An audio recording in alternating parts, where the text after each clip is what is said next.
வணக்கம். Velu creation triple சல்கார்ட் சேனலில் உங்களை என்னுடைய வியூவர்ஸு அது மத்திய இல்லாமல் நண்பர்களை சந்திக்கிறதுல ரொம்ப நன்றி.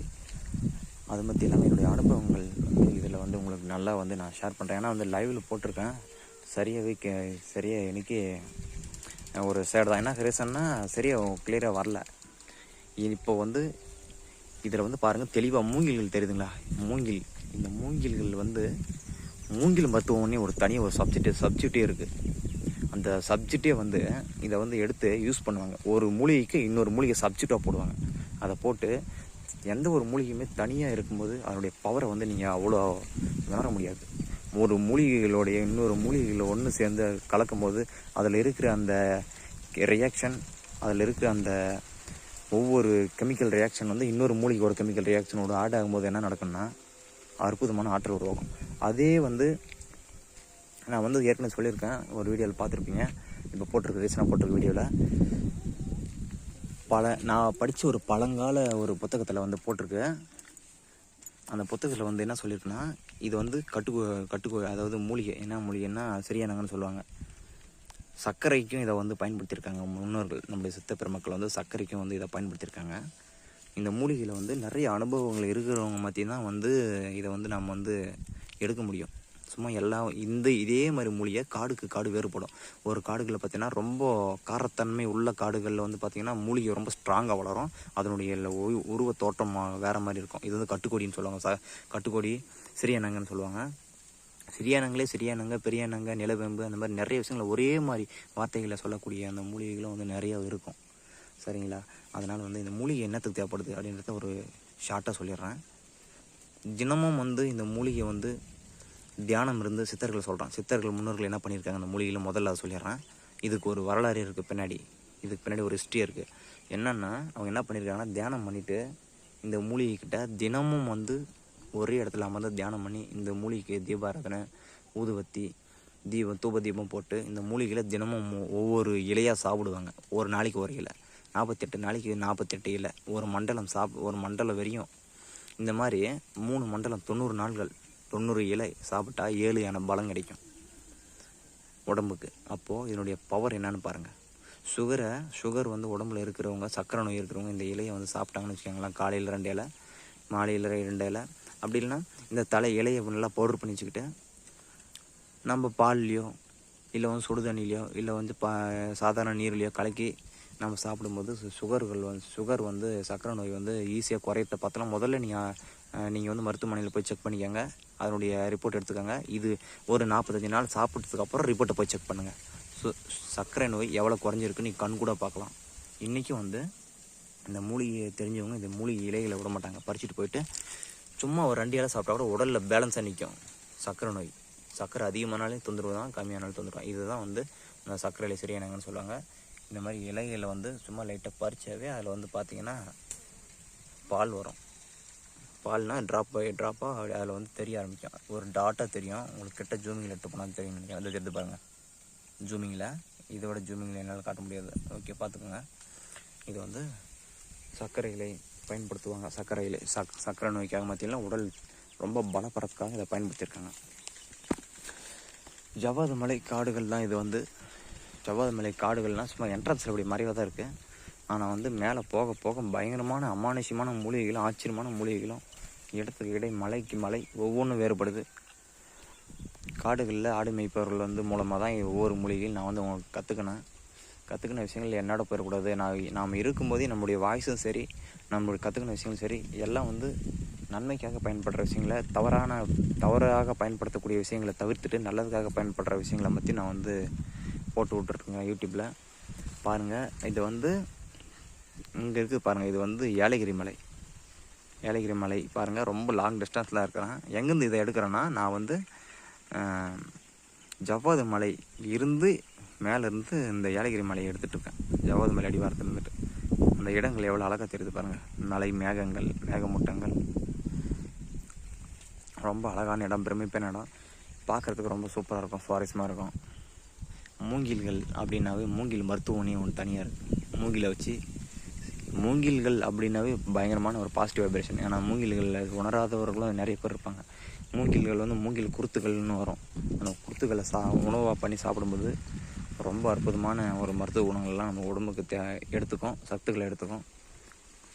கொலஸ்ட்ரால் இருக்காது. அது மத்தியில் அந்த மூலிகை இலைகளை வச்சு நிறைய மருத்துவங்கள் பண்ணுறாங்க. மூங்கில் இலைகளை அவ்வளோ ஆற்றல் கொண்டது. ரொம்ப பச்சை பசேன்னு வளர்ந்துருக்கு. பார்க்குறதுக்கு ரொம்ப சூப்பராக இருக்குது, அழகாகவும் இருக்குது, பிரமிப்பாகவும் இருக்குது.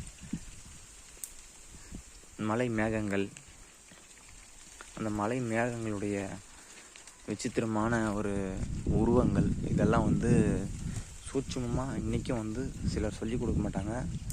தியானங்கள் காடுகளில் செஞ்சுட்டு இருக்கும்போது இந்த மலை மேகங்களில் பார்த்திங்கன்னா உருவங்கள் தெரிய ஆரம்பிக்கும். திடீர்னு நம்மளுடைய மனதில் இருக்கிற சித்தர்கள் அந்த காலத்தில் என்ன பண்ணாங்கன்னா, சித்துக்கள் செய்வாங்க இல்லைங்களா, சித்துக்கள். அப்போ சித்துக்கள் செய்யும்போது என்ன பண்ணுவாங்கன்னா, அவங்களுடைய மனதில் இருக்கக்கூடிய தோற்றங்களை மேகத்தை உருவாக்கி காட்டுவாங்களாம். அந்த மாதிரி ஒரு அற்புதமான விஷயங்கள். நானுமே நமக்கெல்லாம் அந்த மாதிரி ஒரு பாக்கியம் கிடைக்குமா அப்படின்னாலாம் நான் நிறைய நாள் ஏங்கியிருக்கேன். ஆனால் ஏங்கி கடைசி எதுவுமே நடக்கலை அப்படின்னும்போது, சரி விட்றா, நம்ம வந்த வேலையை பார்க்கலாம்.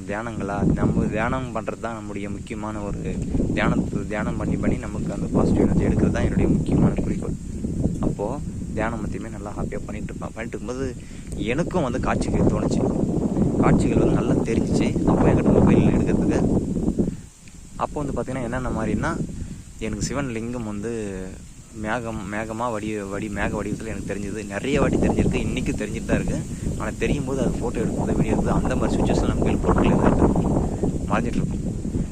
அந்த மாதிரி சித்தர்கள் மேகமாகவும் உழவுறாங்க அப்படின்ற விஷயம், ரகசியங்கள் சூட்சமாக இன்றைக்கி இருக்குது. எல்லா மலைகள்லையும் இது நடந்துகிட்டு இருக்குது. ஆனால் இவங்க வெளிப்படையாக யாரும் சொல்ல மாட்டாங்க. ஏன்னா அனுபவங்களை வெளிப்படையாக சொன்னால் அடுத்து படி எடுத்து வைக்கிறதுக்கு நமக்கு மார்க்கங்கள் கிடைக்காதுன்றது ரகசியம். சித்த ரகசியங்கள், சூட்சும ரகசியங்களை யாரும் வெளிப்படையாக யாரும் சொல்கிறதும் கிடையாது. சொன்னவங்க தெரிஞ்சவங்க கற்றுக் கொடுத்ததும் கிடையாது. கற்றுக் கொடுத்தாலும் பல ரொம்ப ரகசியமான முக்கியமான விஷயங்களை நமக்கு சொல்லிக் கொடுக்க மாட்டாங்க, மறைச்சி வச்சுட்டு போயிடுவாங்க. அது அப்படியே காலப்போக்கில் மறைஞ்சு எல்லாமே டோட்டலாக மறைஞ்சிச்சு. அதே மாதிரி தான் நம்மளுக்கு காடுகளில் இருக்கிற மூலிகைகளும் எல்லாமே இன்றைக்கி டோட்டலாக மறைஞ்சிச்சு இருக்குது. பட் ஆனால் அதனுடைய உண்மையான மருத்துவ குணங்கள், இன்னும் அமானுஷ்யம் வாய்ந்த மூலிகைகள்லாம் நமக்கு தெரியாமல் எல்லாம் மறைஞ்சிருச்சு. வெள்ளரி இலை அப்படின்னு சொல்லுவாங்க. இது ரசமணிக்காக பயன்படுத்துவாங்க. எங்கள் காடுகளில் நிறைய இருக்கும். சுருக்கு கொடுக்கலாம். இந்த மூலிகையில் ரசமணிக்காக பயன்படுத்தி சுருக்கு கொடுக்கும் முறைகளை இந்த இலையை பார்த்தாவே தெரியும். வெள்ளரி இலைன்னு சொல்லுவாங்க. வெள்ளரி இலைன்னு சொல்லுவாங்க. இது சிலர் அவுரி இலை, சிலர் எத்தனை பேர்கள் உண்டு இதுக்கு. ரசமணிக்கு சுருக்கு கொடுக்கறதுக்கு இந்த சாறு ரசமணியால் கட்டுறதுக்காக பயன்படுத்துவாங்க. இந்த மாதிரி எத்தனை ரகசியங்கள் காடுகளில் மத்தியுமே நம்ம பார்க்க முடியும். ஒன்றோட ஒன்று இணைஞ்சி பிணைஞ்சி மறைஞ்சி எல்லாமே காணப்படுது. இது எல்லாமே ஒரு ரகசியங்கள் தான். யாரும் வெளிப்படையாக சொல்கிறதும் கிடையாது. சொன்னாலே நம்மளுக்கு உபயோகமும் அதை ஏற்றுக்கிற மாதிரி மனநிலைமை இப்போ கிடையாது. நோய்கள் அவஸ்தைப்படும் போது சிலர் மூலிகை சொல்லும் போது தான் தேடி ஓடுவோம். அந்த நேரத்தில் நமக்கு மூலிகை கிடைக்காது. ஓரிதழ் தாமரைன்னு ஒன்று இருக்குது பாருங்கள். தாது புஷ்டி நமக்கு உடலில் இன்றைக்கி குழந்தைகள் இல்லாமல் கஷ்டப்படுறவங்க எத்தனை பேர் பார்த்துருப்பீங்க. அவங்க பார்த்திங்கன்னா இது ஓரிதழ் தாமரை. இதெல்லாம் நம்ம உடலுக்கு எடுத்துக்கும் போது என்ன நடக்கும்னா, நம்மளுக்கு ஸ்பெர்ம் அதிகமாக உற்பத்தி ஆகும். இந்த இலைகளை மென்று சாப்பிடும்போதே ஒரு எனர்ஜி கிடைக்கிறோம். இது ஓரிதழ் தாமரை. 2 பேருமே சாப்பிடலாம். ஆண் பெண்கள் சாப்பிடும்போது என்ன நடக்கும்னா, உடலில் ஃபேஸ் தேஜஸ், ரத்ன புருஷனும் இதுக்கு இன்னொரு பேர் உண்டு. ரத்ன புருஷன் இந்த மாதிரி இருக்கும். இன்னும் ஜூமிங்கில் கூட நான் காமியிருப்பாங்க. எல்லோருக்கும் பயன்படுத்துன்றதுக்காக தான் நேரடியாக நான் எடுத்து போடுறேன். எனக்கும் நம்ம ஒரு மூலிகை எடுத்து 4 பேருக்கு உதவணும், அதை நம்ம போடணும் அப்படின்றது எல்லாருக்கும் பயன்படுத்துன்றது தான் என்னுடைய எண்ணங்கள். இதெல்லாம் எனக்கு எந்த லாபமும் கிடையாது. நான் வீடியோவில் ஏன் போடுறேன்னா, இன்றைக்கி இருப்பவர் நாளைக்கு இருக்கிறாங்களா அப்படின்றது நிரந்தரம் இல்லை. ஒருத்தருடைய உயிர் என்றைக்கு இருக்குது என்றைக்கு போதுன்ற யாருக்கும் நிரந்தரம் கிடையாது. அதனால் நமக்கு தெரிஞ்ச விஷயத்தை 4 பேருக்கு ஷேர் பண்ணலாம் அப்படின்றது தான் என்னுடைய ஒரு நல்ல எண்ணங்கள். மற்றபடி எதுவும் இல்லை. பிறந்தவர்கள் கண்டிப்பாக இருந்தே ஆக வேண்டும் என்பது விதி. இந்த விதியை மீறக்கூடிய ஆராய்ச்சிகள் இன்றைக்கி நடந்துகிட்ருக்கு. ஆனால் அமானுஷ்யங்களாக தான் இருக்கும். யாருக்கும் வெளிப்படையே தெரியாது. நம்மோடு இணைக்கப்பட்ட ஒரு ஆன்மா உயிர், நம்மோடு இணைக்கப்பட்ட ஆன்மா உயிர் அப்படின்றது வந்து பார்த்திங்கன்னா நமக்கும் இந்த பிரபஞ்சத்துக்கும் ஒரு தொடர்பு கண்டிப்பாக உண்டு. இன்றைக்கும் எத்தனையோ பேர் ஆராய்ச்சி பண்ணியிருக்காங்க, தியானம் பண்ணியிருக்காங்க, மோட்சம் அடைஞ்சிருக்காங்க, முக்தி அடைஞ்சிருக்காங்க, சாதுக்களாக மாறி இருக்காங்க. எத்தனையோ பட்டதாரிகள், படித்தவர்களும் சரி படிக்காதவர்களும் சரி, இறைவனை கொஞ்சம் கொஞ்சமாக உணர ஆரம்பித்தவங்க முழுமையாக இறைவனை உணர்றதுக்கு இறங்கிட்டு எந்த ஒரு தவறுகள் செய்யாமல் அடுத்த மனதை புண்படுத்தாமல் பார்த்திங்கன்னா அவங்க வந்து ஒரு நல்ல நிலைக்கு இன்றைக்கி வந்துட்டு இம்ப்ரூவ்மெண்ட் ஆகி போயிடுறாங்க. எப்படின்னா, இந்த உடல் எனக்கு தேவையில்லை, இந்த உலகம் எனக்கு தேவையில்லை, பொன் பொருள் ஆசை எதுவுமே எனக்கு ஆசை இல்லை. நமக்கு வந்து என்ன தேவை, நம்ம வந்து எதுக்கு வந்தோம், என்ன பண்ணுறோம், எங்கே போகிறோம், இந்த 3 விஷயம் தெரிஞ்சுக்கிட்டு வந்த வேலையை பார்த்துட்டு போயிடுறாங்க. ஆசைகள், உலக மாயை என்ற ஆசைகள் சிக்கி தவிச்சிக்கிட்டு இன்றைக்கி வந்து பார்த்திங்கன்னா எத்தனையோ பேர் தன்னுடைய வந்த பாதையை மறந்து போன பாதை வேறுன்ற மாதிரியெல்லாம் நிறைய நம்ம இன்றைக்கி கேள்விப்பட்டிருக்கோம். உலகங்கள் அழிவை நோக்கி போயிட்டுருக்குது என்பது ரொம்ப சங்கடமான விஷயங்கள். மனிதர்களுடைய ஆரோக்கியங்கள், வயது இதெல்லாம் வந்து பார்த்திங்கன்னா கூடிய சீக்கிரம் வந்து அனைவருக்குமே இயற்கை மூலிகை நம்ம பழங்காலத்து உணவு முறைகள் மறந்துட்டு போகிற வரைக்கும் ஃபாஸ்ட் ஃபுட்டு, அது மட்டும் இல்லாமல் நம்ம ஆரோக்கியமான உணவுகள் எடுத்துக்காத, சக்தி இல்லாத உணவுகள், அதிகமாக வந்து கெமிக்கல் வாய்ந்த உணவுகள் இதெல்லாம் வந்து நம்ம எடுத்துக்கிறதுனால நமக்கு வந்து நம்மளுடைய வாழ்நாள் ஆரோக்கியங்கள் ஒரு 100 வருஷத்தில் இறக்குறோம் அப்படின்னா 60 வருஷத்தில் இறந்துருவோம். அது மட்டும் இல்லாமல் நம்ம நிலைமை எப்படி இருக்குன்னா, நம்மளுடைய ஃப்யூச்சர், நம்முடைய சந்ததிகள் என்ன பண்ணுவாங்க அப்படின்றத கொஞ்சம் யோசித்து பாருங்கள். அதனால் இப்போ நான் என்ன சொல்ல வரேன்னா, பழங்கால மூலிகைகள், முன்னோர்களை பயன்படுத்திய மூலிகைகள் இருக்குது பார்த்திங்களா, அபார சக்தி வாய்ந்ததுன்னு சொல்ல வரேன். அதாவது அதை பயன்படுத்தினா நமக்கு வந்து வாழ்நாள் நீடிக்கும். அந்த மூலிகைலாம் எந்த மாதிரி மூலிகை அப்படின்னா, விஷ்ணு கிரந்தி, கேதாநெல்லி, கோபுரந்தாங்கி, ஓரிதழ் தாமரை. அதுக்கப்புறம் வந்து மூலிகையை பற்றி தான் பயன்படுத்தினா வந்து நமக்கு வந்து இந்த மாதிரி உடல் ஆரோக்கியம் இருக்கும். ஏன் உணவுகளை பயன்படுத்த முடியாதான? பண்ணலாம். கேழ்வரகு, அதில் வந்து ராக்கி களி பண்ணி சாப்பிடுவாங்க. அதுக்கப்புறம் வந்து கம்மங்கூழ், அதுக்கப்புறம் வந்து இந்த தண்ணி எப்பவுமே குக்கரில் பண்ணி அதிகமாக சாப்பிட்றதுனால நம்மளுக்கு வந்து நல்லதுன்னு நினச்சிட்ருக்கோம். அது வந்து ஆனால் வந்து குக்கரை வந்து நான் குறை சொல்ல விரும்பலை. இப்போ இருக்கிற சூழ்நிலைக்கு இப்போ கரண்ட்டில் பண்ணக்கூடிய சாப்பாடு இதெல்லாம் பண்ணி தான் ஆகணும், வேறு வழி இல்லை. பட் இருந்தாலுமே வந்து முறைகளை சொல்கிறேன், பழங்கால முறைகளை நான் வந்து சொல்கிறேன். என்னென்னா, இப்படி பண்ணியிருக்காங்க, இது நம்ம இப்படி சாப்பிடும்போது நம்மளுக்கு அதிகமான எனர்ஜி கிடைக்குது, அதிகமான ஆற்றல் கிடைக்குது. அதை பயன்படுத்தி நம்ம உண்ணும்போது நமக்கு உடல் ஆரோக்கியமாக இருக்கும். அது மட்டும் இல்லாமல் நம்ம வந்து இன்னும் சில நாள் உயிரோடு வாழலாம். அது மட்டும் இல்லாமல் நம்மளுடைய சந்ததிகள், நம்மளுடைய பிள்ளை பேத்தி, அது மட்டும் இல்லாமல் நம்முடைய ஃப்யூச்சர் வந்து சந்ததிகள் வந்து பார்த்திங்கன்னா அவங்கள ஆரோக்கியமாக வளர வச்சு நல்ல நோய் எதிர்ப்பு சக்தியோடு கொண்டு போகலாம் அப்படின்றது தான் நான் சொல்ல வரேனே தவிர வேறு எதுவும் யாரையுமே குறை சொல்லக்கூடிய ஒரு விஷயமா நான் பதிவிடலை. எல்லோரும் நன்மைக்காக தான் நான் வந்து எனக்கு தெரிஞ்ச சிறு சிறு மூலிகைகள், அது மட்டும் இல்லாமல் பழங்கால உணவு முறைகள், அந்த நம்ம வந்து சோறு வடிப்போம் இல்லைங்களா, சோறு வடித்த அப்புறம் அதுலேருந்து வரக்கூடிய அந்த நீர் சத்தை வந்து அந்த காலத்தில் என்ன பண்ணாங்க அப்படின்னு நான் சொல்ல வரேன். ஏன்னா நேரடியாக நிறைய பார்த்த அனுபவங்கள் எனக்கு. ஆடு மேய்ப்பர்கள் அதெல்லாம் காட்டுக்கு போயிடுவாங்க, ரொம்ப மேலே ஒரு 2 கிலோமீட்டர் 3 கிலோமீட்டர் காடுகளில் மேலே போயிட்டாங்க அப்படின்னு சொல்லப்போனால் அங்கே வந்து ஆடு மேய்ப்பாங்க. அங்கே ஆடு மேய்க்கும் போது என்னன்னா, அவங்களுக்கு பசி இருக்கும், தாகம், உணவு சாப்பாடெல்லாம் அங்கே வந்து நடுக்காட்டில் ஒரு போயிட்டு நாம் வந்து பசிக்குது சாப்பாடுனா எதுவுமே கிடைக்காது இல்லையா, தண்ணி கிடைக்கிது பெரிய விஷயம். காட்டில் தண்ணியை தேடி போனாவே 2 கிலோமீட்டர் அலையணும், அந்த மாதிரி இருக்குது. அப்படி இருக்கும்போது நான் என்ன சொல்ல வரேன்னா, அவங்க பயன்படுத்திய முறைகள் என்ன தெரியுங்களா, சோறு வடித்த தண்ணி இருக்குது பார்த்தீங்களா, நீர் சத்து உள்ள சக்தி, அதை வந்து ஒரு வாட்டர் கேனில் ஊற்றிக்கிட்டு, வாட்டர் கேன்னா அந்த காலத்தில் வாட்டர் கேனெல்லாம் அவ்வளோ கிடையாது.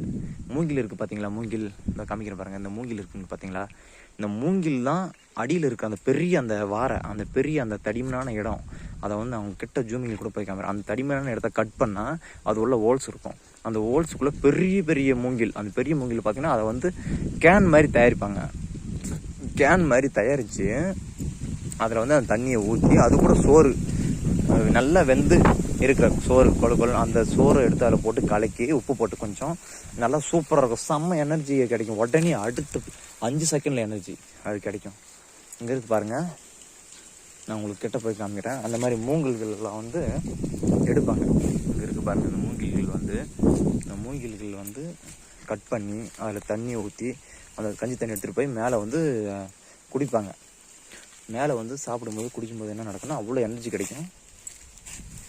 ஒரு டைம் சாப்பிட்டாவே ஃபுல்லாகவே அவங்களுக்கு எனர்ஜி கிடச்சிரும், ஃபுல்லாக நல்லா எனர்ஜி கிடச்சிரும். இங்கே பாருங்கள், இங்கே இருக்குது பார்த்தீங்களா, இதை தான் வந்து அவங்க வந்து மூங்கில் அந்த வெட்டி பெருசாக அதை வந்து கேன் மாதிரி பண்ணிப்பாங்க. இது சின்ன சைஸு, இன்னும் பெரிய சைஸ்லாம் உள்ளே இருக்குது. அதை எடுத்து யூஸ் பண்ணியிருக்காங்க. அப்போது அந்த வடித்த கஞ்சி சோறு தண்ணி அதை சாப்பிடும்போது அந்த தண்ணி வந்து அவ்வளோ பவர் உடம்புக்கு.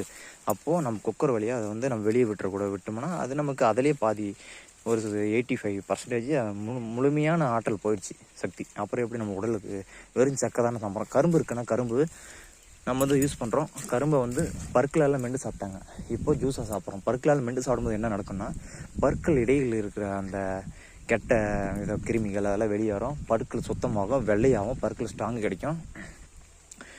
அது மட்டும் இல்லாமல் நமக்கு வந்து நல்ல ஒரு எனர்ஜி, ஒரு இயற்கை. அது மட்டும் இல்லாமல் நம்மளுடைய மூளை நரம்புகள் 32 பற்களுக்கான நரம்பு செயல்பாடுகள், கண்களுக்கு ஏற்படக்கூடிய அந்த நரம்புகள் எல்லாமே ஆக்டிவேட் ஆகும் மெண்டு சாப்பிடும்போது, அந்த அசைவுகள் கொடுக்கும்போது. ஒரு பயிற்சி தான். பயிற்சி இல்லாத பல நாள் உடல் அப்படியே வச்சுருங்க, என்ன நடக்கும்? அப்படியே ஸ்டேபிள் தான், மொத்தமாக நின்றுடும். அவ்வளோதான், எதுவும் செய்ய முடியும். நீங்கள் நடக்காமல் அசையாமல் ஒரு நாள் உட்காந்து மத்தி இருங்க பார்க்கலாம், உடல் எப்படி வலிக்குதுன்னு பாருங்கள். அந்த அளவுக்கு பயன் வலிக்குது. ஏன்னா இயற்கையாகவே வந்து உடல் நரம்புகள் செயல்பட்டுகிட்டே இருக்கணும். செயல்பட்டுகிட்டே இருந்தால் மட்டும்தான் நம்ம ரொம்ப நாள் ஆரோக்கியமாக மாற முடியும். எனவே மீண்டும் அடுத்த பேர் சந்திப்போம். Well creation tools and god. உங்களை சந்திப்பதில் உங்களுடன் நான் இந்த சின்ன சின்ன விஷயங்களை, கருத்துக்களை ஷேர் செய்வதிலும் ரொம்ப மகிழ்ச்சியாக இருக்குது. மீண்டும் அடுத்த பேர் சந்திப்போம். நற்பவி அனைவரும் சுபம் உண்டாகட்டும், மங்களம் உண்டாகட்டும். நன்றி.